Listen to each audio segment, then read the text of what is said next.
London మారిపోతారు. మీరు కన్యాలు వేసి ఎక్కడికి పోతారు? మా తమ్ముడు చెప్పాడు, చెప్పబట్టుకొని ఎక్కడికి పోతాడు ఇప్పుడే నేను చెప్పను, అది చేసి చూపిస్తామని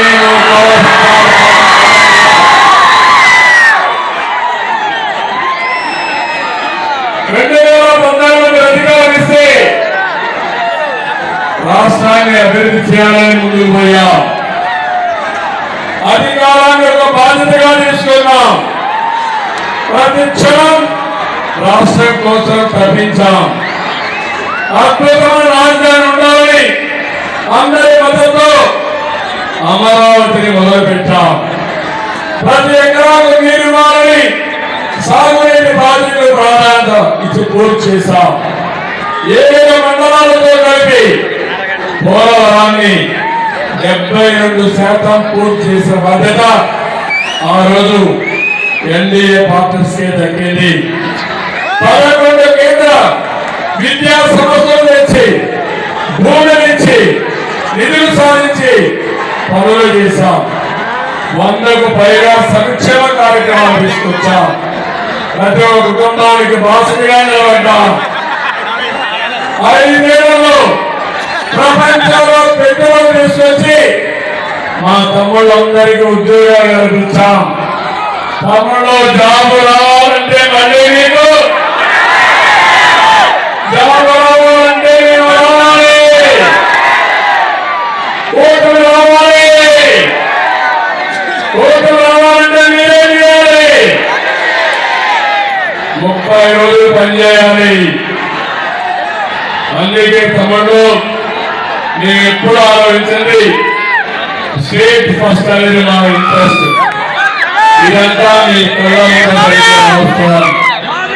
ఈరోజు గుర్తు చేసుకోండి, 2014 నుంచి 19 వరకు రాష్ట్రంలో ఏం జరిగిందో ఒక్కసారి గుర్తు చేసుకోవాలి.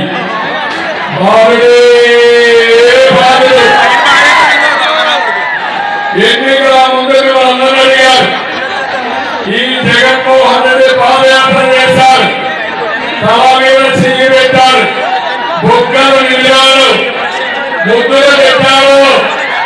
ఇప్పుడు ఏం చేశాడు?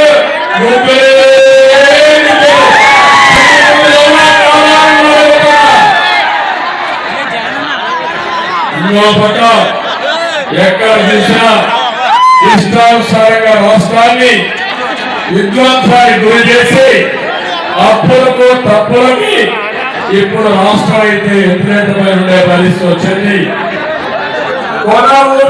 ఉండే రాష్ట్రానికి ఎన్డీఏ ఒక ఆక్సిజన్ గా పనిచేస్తుంది, సేకరించి బతికిస్తుంది.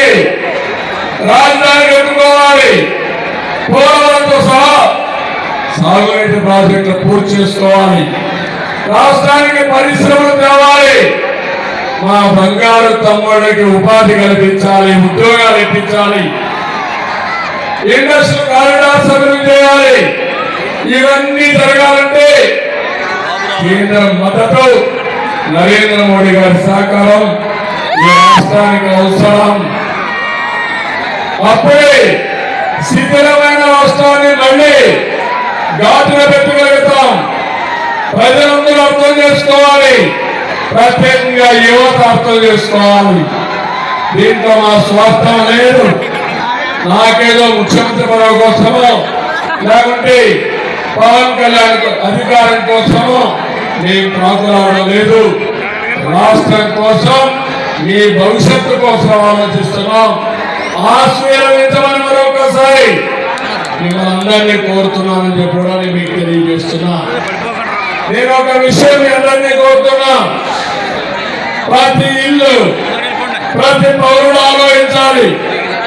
తణుకు నుంచి 5 కోట్ల మందిని అడుగుతున్నా, తణుకులో ఉండే మిమ్మల్ని అడుగుతున్నా, సూటిగా అడుగుతున్నా, మీకు విధ్వంస పాలన కావాలా, అభివృద్ధి పాలన కావాలా ఆలోచించండి. సంక్షేమ పాలన కావాలా, సంక్షేమ పాలన కావాలా ఆలోచించండి. మీ బిడ్డలకు ఉద్యోగాలు కావాలా, గంజాయి డ్రగ్స్ కావాలా ఆలోచించబోతున్నా. మీ ఆస్తులకు రక్షణ కావాలా, భూమి అసలు కావాలా ఆలోచించమని కోరుతున్నా. నడమని తిరిగి దారుణమైన రోడ్లు కావాలా, రహదారి భద్రత కావాలా ఆలోచించండి. 10 రూపాయలు ఇచ్చి 100 రూపాయలు దోచేసే దొంగలు కావాలా, మీ సంపద పెంచే కోటలు కావాలో మీరే ఆలోచించమని కోరుతున్నా. సత్యమాలయాన్ని తాకట్టు పెట్టి అప్పులు తెచ్చేవారు కావాలా, సంపద సృష్టించే పార్టీలు కావాలో ఆలోచించమని కోరుతున్నా. ఆడబిడ్డలు మీరు కూడా ఆలోచించండి. ధరల బాధలు కావాలా, దోపిడీ లేని పథకాలు కావాలో మా ఆడబిడ్డలు కూడా ఆలోచించుకోవాల్సిన అవసరం ఉంది. ఇక్కడే మందుబాబులు ఉన్నారు, వారు కూడా ఎంజాయ్ చేస్తున్నారు. మందుబాబులు మీరు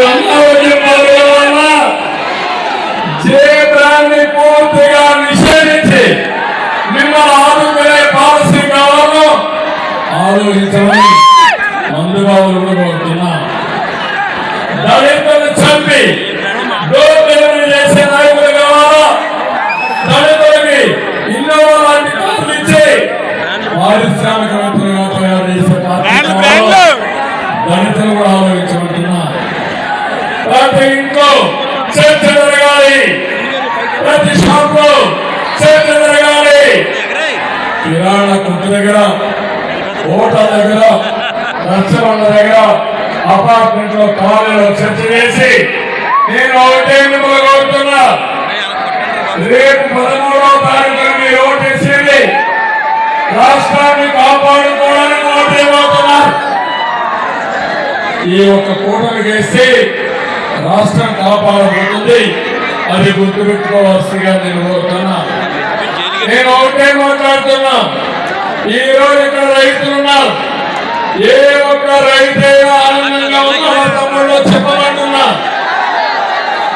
ఇక్కడే మంత్రి ఉన్నారు, ఇవ్వలేని మంత్రి, పౌర సరఫరాల మంత్రి.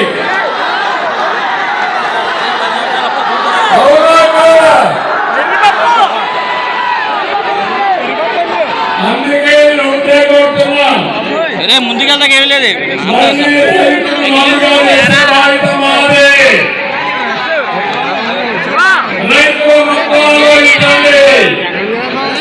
రైతులు కొనుగోలు చేయలేరు.